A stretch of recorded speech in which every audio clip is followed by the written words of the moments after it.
all different type of stuff that are nothing but fables that every nation that came up after them has just taken and added to their so-called beliefs. Yeah, put a new spin on it. A new spin on it. Yeah. Yeah, because that's why you can't have classes. Let me see you do a video. I'm talking to you, Shaka Utmost, in a big class with a bunch of jakes, and let me see you read out of these coffin texts and pyramid texts and the Book of the Dead, and actually get into it, man. Yeah. If you have 500 people, the next week you're gonna have 250. The week after that, you're gonna have one. Ain't nobody gonna follow that bullshit, man. That's right. This goes nowhere. That's right. That's why you have to sensationalize every goddamn thing, man. Can I just read this real quick? I got since we talking about the coffin text and the pyramid text, I got something from the pyramid text. It says, known as a contendings of Horus and Seth, the myth explicitly details the attitudes to homosexual intercourse. Whether the tale details that of rape, seduction, or reciprocal sex depends upon which text is used. Pyramid text 1036 records a reciprocal approach to homosexual desire. Horus has penetrated. This is coming from your book. That's right. Okay? It's a pyramid text 1036 records a reciprocal approach to homosexual desire. Horus has penetrated Seth's anus and with his seed.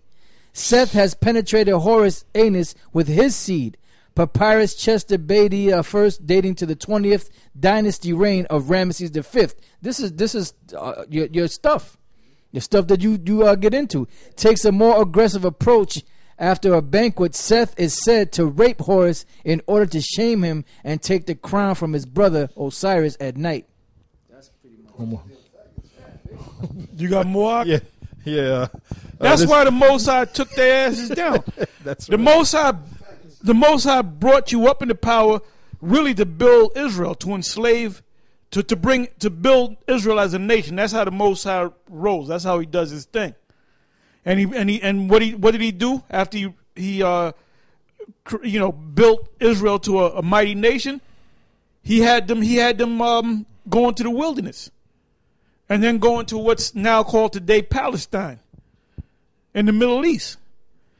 Now the Egyptians never came back into power. They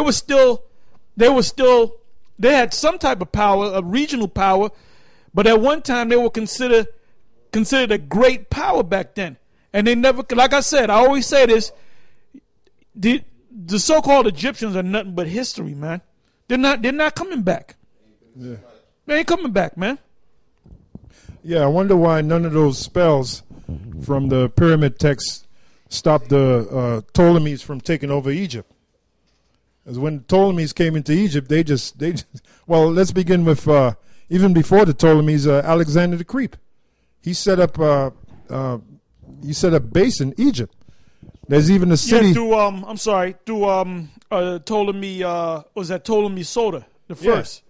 And basically, you wouldn't know anything about Egypt or who you claim to be if it wasn't for the Ptolemy the first, Ptolemy the second.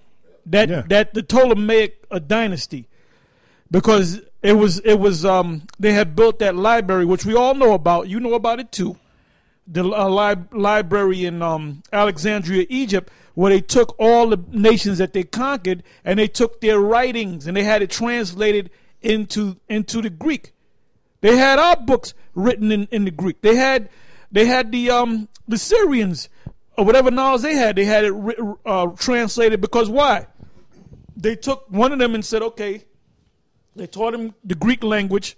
Okay, now translate your knowledge, your books, your papyruses, whatever you want to call it, and translate it into Greek.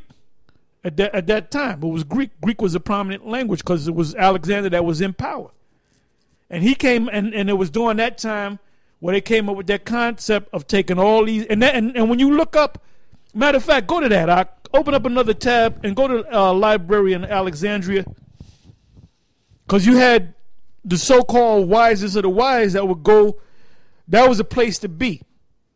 All right. Now, if it wasn't for Ptolemy Soter and Ptolemy, what was his son's surname? Philadelphus II, and members of the Ptolemaic dynasty, you wouldn't know a damn thing, man. Because it was another nation that conquered those dark nations and said, let's destroy everything. You wouldn't know shit about so-called Egypt, man. So do you thank the white man every day? Do you kiss the white man's ass when you see him? Because if it wasn't for him, you wouldn't have this. Yeah, that's right. This is from Wikipedia, entitled Library of Alexandria. It says, the Royal Library of Alexandria, or Ancient Library of Alexandria in Alexandria, Egypt, was one of the largest and most significant libraries of the ancient world. It was dedicated to the Muses, the 9 goddesses of the arts. It flourished under the patronage of the Ptolemaic dynasty and functioned as a major center of scholarship, which was controlled by what? Or by who? The so-called white man. Which today, the so-called white man, all that Egypt bullshit that you're into, who's the gatekeeper? The so-called white man. Yep. Just like there was back there. Let me read it again. It says, it flourished under the patronage of the Ptolemaic dynasty. The Ptolemaic dynasty was a dynasty of the so-called white man. Okay? And functioned as a... By the way, are the Edomites. Are the Edomites. All right? And functioned as a major center of scholarship controlled by who? The so-called white man, the Edomites, just like they control it today, which is where you get your information for Egypt that you believe in. Shaka Amos and Sarnetta and Sankuku and all of you characters. All right, you dummies. As a major center of scholarship from its construction in the 3rd century BC until the Roman conquest of Egypt in 30 BC, which the Romans themselves were so-called white people, Edomites. All right, you went from your Greeks, so-called white people, Edomites, to your Romans, which is basically the same people, just went under different names. All right, it says the library was created by Ptolemy I Soter, who was a Macedonian general and the successor of Alexander the Great. Great in wickedness. All right, most of the books were kept as papyrus scrolls, and though it is unknown how many such scrolls were housed at any given time, their combined value was incalculable, an infinite number, the value. The library is famous for, and it's from that library that you get all your so-called, or all your information of Egypt today, whether you acknowledge it or not. I'm talking to you, Shaka Amos. I'm talking to you, Sarnetta. I'm talking to you, Sankuku. All right? The library is famous for having been burned. The library is famous for having been burned, resulting in the loss of many scrolls and books, and has become a symbol of the destruction of cultural knowledge. A few sources differ on who is responsible for the destruction and when it occurred. Although there is a mythology of the burning of the library at Alexandria, the library may have suffered several fires or acts of destruction over many years. Possible occasions for the partial or complete destruction of the library of Alexandria include a fire set by Julius Caesar in 48 BC.